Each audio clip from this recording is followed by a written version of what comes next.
Break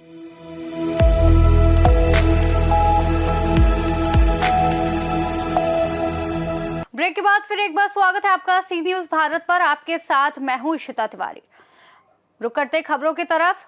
Uttar Pradesh सरकार में बीज निगम के उपाध्यक्ष और राज्य मंत्री राजेश्वर सिंह ने आगरा सर्किट हाउस में आज पत्रकारों से वार्ता की।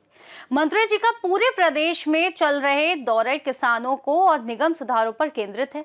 उत्तर प्रदेश सरकार में बीज निगम के उपाध्यक्ष और राज्य मंत्री राजेश्वर सिंह पिछले कई दिनों से प्रदेश के कई जनपदों में संयंत्रों का निरीक्षण कर रहे हैं। आज वे आगरा सर्किट हाउस पहुंचे और पत्रकारों से चर्चा की। मंत्री राजेश्वर सिंह ने बताया कि योगी सरकार के कार्यकाल में किसानों की समस्याएं काफी हद तक कम हुई हैं। बिजली, पानी, खाद और बीज जैसी समस्याओं का समाधान किया गया है और किसानों की आय दोगुना होने लगी है।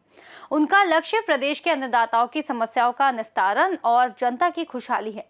राजेश्वर सिंह ने बीज निगम के सुधारों पर भी प्रकाश डाला। उन्होंने बताया कि पहले निगम घाटे में चल रहा था, लेकिन अब कड़ी मेहनत और अथक प्रयासों के दम पर ये कई करोड़ के मुनाफे में है।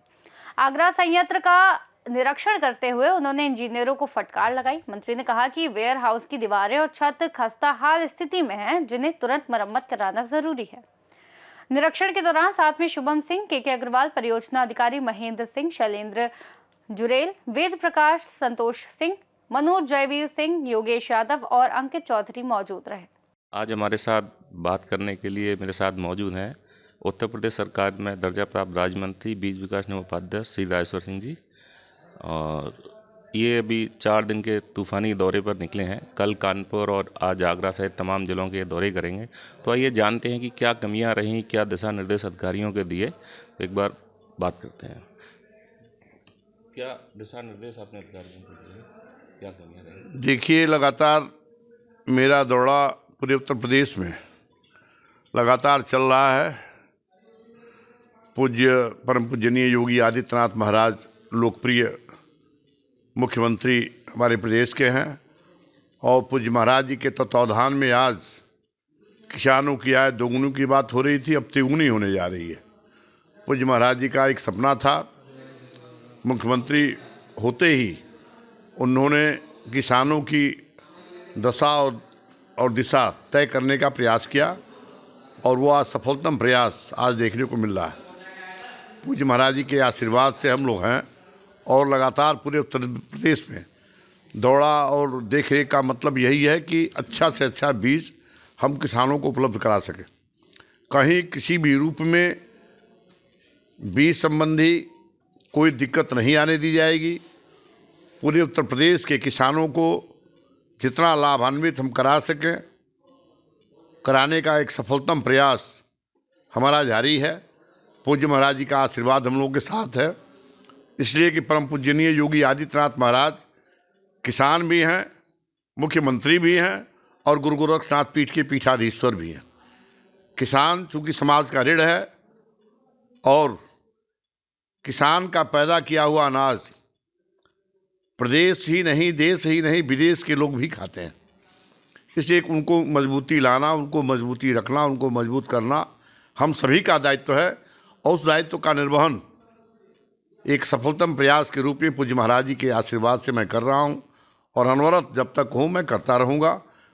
पूज्य महाराज जी का सपना 2 गुना था, 3 गुना करने के लिए था और निश्चित रूप से आज हमारे किसानों की आय 3 गुनी हुई है। लगातार उसके लिए हम लोगों ने अभी गोरखपुर में 3 मंडलों की बैठक किया है, किसानों की, वैज्ञानिकों की, अपने निगम और कृषि विभाग की। उसी तरह की बैठक पुनः लखनऊ में आहूत की गई है, जिसमें माननीय श्री प्रताप शाही जी से लेकर के और भी वरिष्ठतम 8-9 मंत्री लोग थे। सबके समक्ष वैज्ञानिक, सारे वैज्ञानिक भी थे कृषि संबंधी पूरे उत्तर प्रदेश के। और उसमें हम लोगों ने और भी बहुत सारी चीज़ें हम लोगों ने तय किया है, उसको कार्य रूप में जारी कर रहे हैं। आपके कार्यकाल संभालने के बाद में विभाग को कितना फायदा रहा और क्या स्थिति विभाग की रही? अब देखिए, कार्य संभालने के बाद तो तदोपरांत उस समय तो स्थिति बहुत ख़राब थी। हमको खुद नहीं पता था कि निगम कैसे चलता है, कैसे व्यवस्था बनती है, कैसे इसमें क्या होता है, क्या करना पड़ेगा। लेकिन महाराज जी का आशीर्वाद मेरे साथ था, है, तो वो ताकत आज भी देखने को मिल रहा है। उस समय स्थिति बहुत ख़राब थी। और उस समय 20 से 21 करोड़ के नुकसान में मेरा निगम था। बैंक से कर्ज लेना और जो हमारी कमाई होती थी वो हम ब्याज के रूप में ही दे लेते थे और स्थिति बड़ी भयावह थी। आज हमारा निगम 145 करोड़ के लाभ में है। पूरा निगम लाभान्वित हो रहा है। इसलिए कि पूर्व की सरकारों में तमाम घोटाले निगम में देखने को मिला था। 17 करोड़ का एक घोटाला, 22 करोड़ का एक घोटाला, 6 करोड़ का एक घोटाला। उसमें 4 लोग जेल भी गए थे, 2 अभी जेल में भी हैं, 2 तो हार्ट अटैक हो गया, मर गए। और इस तरह की चीज़ें देखने को मिलती थी। आज के परिवेश में पूज्य योगी आदित्यनाथ महाराज जी की सत्ता जब से आई है, किसी की औकात नहीं है कि 1 रुपये का घोटाला कर ले। पूर्वांचल से पश्चिमांचल तक लगातार हम लोगों का दौड़ा चल रहा है। हमारे वरिष्ठ अधिकारी भी लगातार दौड़े पर आ रहे हैं। हमारे एमडी से लेकर के जो भी हमारे वरिष्ठ और कनिष्ठ जो भी अधिकारी हैं, लगातार इनकी जिम्मेदारी बनती है पूरी व्यवस्था को देखना और कहीं भी किसी भी रूप में व्यवस्था को अव्यवस्थित हम नहीं होने देंगे। ये हमने संकल्प लिया है और निश्चित रूप से निगम को आगे बढ़ाने का संकल्प जो हम लोगों ने लिया है पूज्य महाराज जी के आशीर्वाद से, वह संकल्प महाराज जी के ही आशीर्वाद से पूरा हो रहा है। विशेष समुदाय को लेकर आप अक्सर बयानों को लेकर चर्चा में रहते हैं, तो ये क्या आपकी कट्टर हिंदुत्व छवि को दर्शाता है? अब देखिए, हम 1984 से हिंदू समाज का हम लोग कार्य करते हैं। हमारी एक सोच और मांग और एक समझ है कि राम हो या रहीम, वह हिंदुत्व में सुरक्षित रह सकता है। इस भाव से हम लोगों ने कार्य करना प्रारंभ किया होगा। ये बताइए, एक समय ऐसा रहा होगा मुग़ल आक्रांताओं का कि जो पूरे प्रदेश में ही नहीं पूरे देश में हिंदू समाज के मठ मंदिरों को तोड़ करके मस्जिद का स्वरूप जो दिया गया, वो स्थिति किस तरह की रही होगी, कितनी भयावह रही होगी। हमारी बहन बेटियों को 2-2 दीनार में बेचा गया। हम जातिवाद, छुआछूत, अगड़ा पिछड़ा, छोटे बड़े में बटे रहे और आज भी वही स्थिति को कहीं कहीं देखने को मिल रहा है, जिसके लिए हम लोगों का पुरजोर एक प्रयास है पूज्य योगी आदित्यनाथ महाराज जी के सानिध्य में। जो भारत माता को माँ कहेगा, भारत माँ को अपनी माँ समझेगा, उसके साथ हम लोग हैं और कभी भी रहेंगे। मुसलमान अच्छा कार्य करेगा, हम उसको सम्मान देंगे, लेकिन अगर गंदा कार्य करेगा, राष्ट्र विरोधी कार्य करेगा, भारत माता को डायन कहेगा, तो ऐसे कठमुल्लों का जवाब भी हम देने के लिए तत्पर हैं और लगातार जब तक मेरा जीवन है इनका जवाब हम देते रहेंगे। और राष्ट्र के प्रति किसी भी रूप में अपमान हम लोग बर्दाश्त नहीं करेंगे, चाहे उसके लिए कुछ भी करना पड़े, प्राण की आहुति देना पड़े, लेकिन हिंदू समाज के लिए, राष्ट्र हित के लिए, भारत माता के लिए हम लोगों ने जो संकल्प लिया है वह पूज्य योगी आदित्यनाथ महाराज जी के तत्वावधान में वह संकल्प पूरा होगा। और निश्चित रूप से भारतवर्ष, भारत माँ की गोद में हम पलते हैं, बढ़ते हैं, करते हैं। माँ के सपनों को हम साकार करेंगे, हिंदू समाज को संगठित करेंगे, हिंदू समाज को निश्चित रूप से वह ताकतवर और शक्तिशाली हम बनाने का संकल्प हम लोगों ने लिया है। वह संकल्प पूज्य योगी आदित्यनाथ महाराज जी के आशीर्वाद से पूरा होगा। जहां आज का युवा रील्स बनाने में मोबाइल से बिजी है, तो आप युवाओं को क्या संदेश देना चाहेंगे? जो आप अपनी इस एज में इतना तूफानी दौरा करते हैं, वहाँ युवा जो है रील्स में बिजी है, तो उनको क्या संदेश देंगे आप?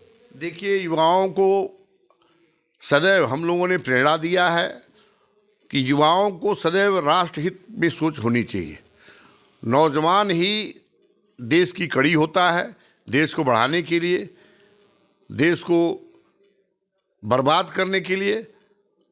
और ये नौजवान जिस रूप में जाते हैं वो शक्तियाँ कहीं न कहीं, अगर गलत रूप में जा रहे हैं तो शक्तियाँ कहीं न कहीं बिखरेंगी।